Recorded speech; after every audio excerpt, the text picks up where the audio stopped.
Now you can listen to Wine and Dine Radio while shopping at the grocery store or your neighborhood wine merchant.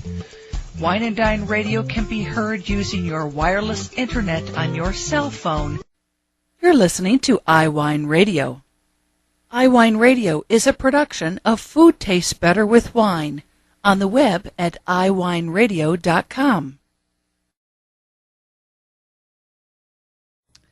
Hey guys, I thank you for listening to iWineRadio, and we are still the only wine channel on iTunes Radio.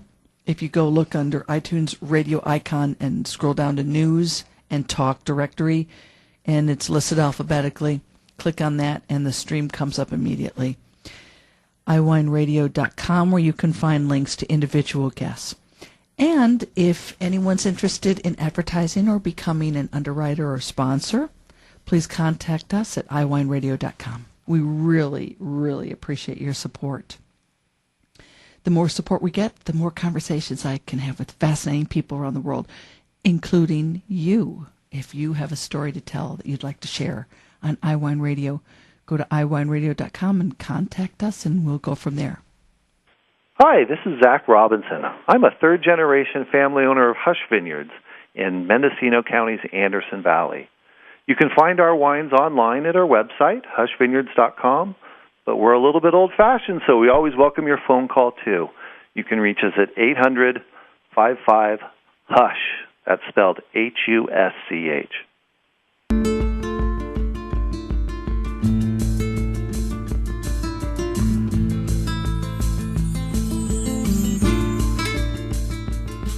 Welcome to Wine and Dine Radio. I'm Lynn Creelo-Chamberlain. Hi there, this is Andreas Larsson. Hi, this is John Capon. My name is Madhur Jaffrey. Hi, my name is Heike Platter. I'm from the Alto Adige region, or Südtirol. Hi, my name is Paul Dolan. I am absolutely passionate about growing organic and biodynamic fruit for our wines. Hello, my name is Lorena Garcia. Hello, my name is Fritz Maytag. This is Joyce Locke. I'm the author of Foodie Fight. Hi, this is Lydia Mandave, founder of 29 Cosmetics. Cheers, this is Rob Barnett, CEO and founder of VinVillage.com, where wine lovers connect. Tickets are now on sale for the 16th Annual Anderson Valley Pinot Noir Festival, to be held May 17th through the 19th. The event is put on by the Anderson Valley Winegrowers Association. Will feature an expanded grand tasting that highlights 45 producers pouring exclusively Anderson Valley Pinot Noirs and Pinot Noir rosés, and I should add also Pinot Noir Vin Gris. And joining us today for the first segment of Wine and Dine this week is Zac Robinson, who's a family owner for Husch Vineyards. And I had the pleasure of just tasting 2 nights ago their Vin Gris, and I think it's so respectful. I like Vin Gris and I like rosé, and of course you produce many, many wines. But Zac, how long has the family been producing a Pinot or Vin Gris from Pinot Noir? Hi, Lynn. We've picked up our Vin Gris program, and different people pronounce it different ways, so I'm going to kind of do it the way I usually do it. That's and okay. I think you're more technically correct, actually. We started making that wine in the early 2000s. The 2005, I believe, was our first vintage. And what we were thinking at the time was that there seemed to be a resurgence of respectable pink wines in the United States. Yeah. And it was fantastic for us because we've always enjoyed the idea, but boy, somewhere down the line, our region or our industry inherited this baggage of pink wine has to be sweet. Yeah. Pink wine has to be cheap. Pink wine has to be poorly made. And when we saw an opening that people were starting to question those previous assumptions, we said, this is the perfect opportunity to jump in and make a pink out of Pinot Noir in the classic French gray wine tradition, because that's what Vin Gris means. And so for some people might not know the tradition of a Vin Gris. Do you make it as a saignée of bleeding, or is there a little bit of contact before fermentation? How do you go about making yours? Right. So there's different tricks. And in the end, everything that the winemaker is trying to do with that process is find a way to get some of the pigment out of the skins. Because the Pinot Noir grapes are black grapes, best described as black. And so if you make that as a red wine, those skins are kept in the process the whole time, and that's where all the pigment, the color, comes from.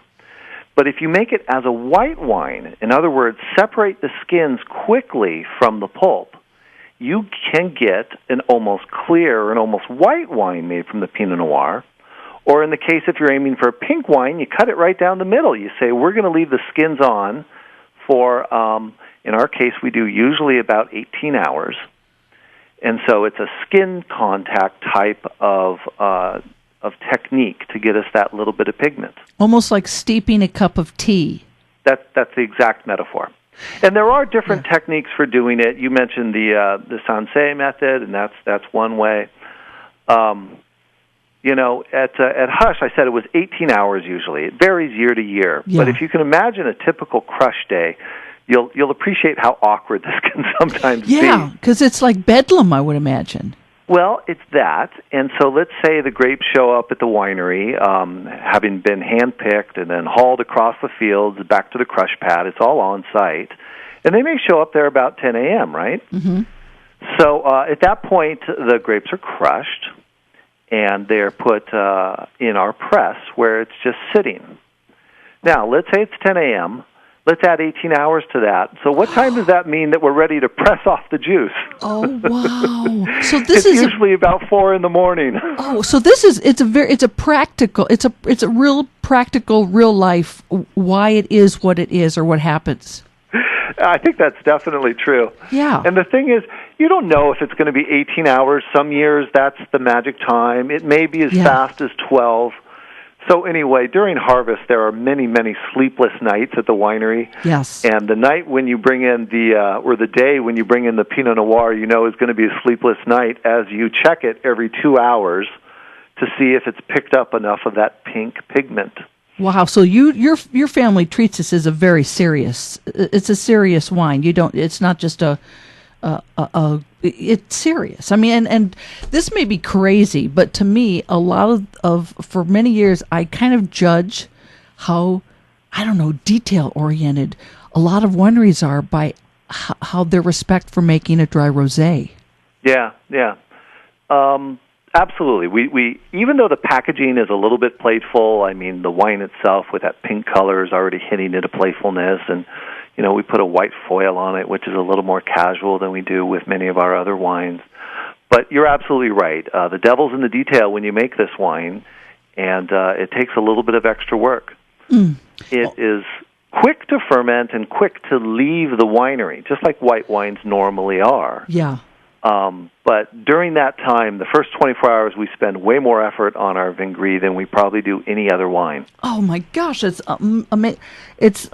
amazing. And there really is not a lot made. The current production, I understand there are only 220 cases, and it was only released a little over a month ago. And so, if people want to buy this, they really have to buy it from you online. Yeah, online, or give us a phone call. We're a little bit old-fashioned. We're always happy to answer the phone and chat about our wines with folks. So is the Vin Gris is one of the wines from Husch Vineyards that you'll be pouring at the Anderson Valley Pinot Noir Festival? Exactly. So we have this dilemma every harvest. We bring in a fixed amount of Pinot Noir, and the question is how much of that crop is going to be allocated to each program. Yeah. And we bring in, actually at Husch, we have the original planting of Pinot Noir in our region. Wow. And so those grapes from our Knoll vineyard, we always know we're going to be bottling that into its own vineyard-designated wine. Okay. But everything else is kind of up for grabs. We have to make these decisions. How much Vin Gris are we going to make this year? How much of our estate Pinot are we going to make this year? How much of our reserve Pinot? And so we try to let the growing season or the grapes help us make that decision. Some Makes years sense. are more better. Well, that's not the right way to say it. Some years are better. for a Vin Gris, and that may be a year when we'll make a little bit more than we normally would. And some years may just have a real depth and density of the fruit, suggesting that the red wines are the way to go. And we may even skip the Vin Gris that year. We've certainly done that once. So it's not that that you're using younger vines, for example, to be making the Vin Gris? That's a good question. The fruit source for the Vin Gris rotates. Okay. Not by design, but again by the growing year. So oftentimes it is the younger vines. Okay. But not always. Not always. It's again, it just varies year by year. Wow. There's also the logistical angle too. Like we may find that we already committed that and our tanks are full, and so the next Pinot pick is going to be for the Vin Gris. That's the hidden side of winemaking, and things happen fast and furious during harvest. Well, it's so good that you bring that up. Because it's not all this necessarily this la-ti-da perfection that people come up with. It really is like you're starving. You walk into somebody's kitchen or your own kitchen. What's in the refrigerator? What's in the cupboards? That's what you make dinner from, and you have to make these moment by moment or hour by hour decisions. It's so correct. We September 1st, going into harvest, we have this game plan. And usually by a 1 week later, September 7th, the game plan is out the window and we're flying by the seat of our pants. Wow. And that, I think, is one of the talents that we don't talk about on the winemaking side of the business. How do you respond to challenges? What do you do when a heat wave shows up? How do you adjust your plan to reflect what nature's going to give you? And so that's why I say that, the fruit source can change year to year, and we take it with certainly a note of flexibility. Nothing is locked in that the Vin Gris must be made from this field this year. It just rarely works that way. We sometimes plan it out that way, but it rarely works that way. Makes sense. And the Husch winery, the vineyard was founded in what, 1973? 1968, even back a little bit before that. And we were not the first vineyard in the area. There were lots of people, or at least a few people, experimenting with grape growing back then. We started making wine in 1971, and we were the first winery in the region at that point, and a few other wineries followed. But here's the really interesting part. Back then, Pinot Noir was immensely unpopular. And our region was only an economic success because we had our Gewürztraminer. I remember that. Yes. Yeah. Yes.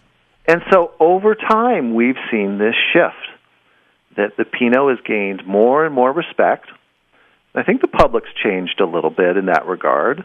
But then we've also, I think, done a better job in how do we make our Pinot Noirs, how do we make our Vin Gris, as we've fine-tuned. And so that's how we're evolving to what we have achieved today. If people would like to learn more, the website is huschvineyards.com, Husch vineyards.com, and we will have links up for you to buy tickets to the Anderson Valley Winegrowers Association, May 17th through the 19th, the big festival. Thank you very much, Zac, for joining us today on Wine and Dine. I appreciate it. It's fun chatting. Delicious, delicious. I mean, the pink wine was so delicious. The reds have got to be phenomenal. You're listening to Wine and Dine. Now you can listen to Wine and Dine Radio while shopping at the grocery store or your neighborhood wine merchant. Wine and Dine Radio can be heard using your wireless internet on your cell phone. You're listening to iWineRadio. iWineRadio is a production of Food Tastes Better with Wine, on the web at iWineRadio.com.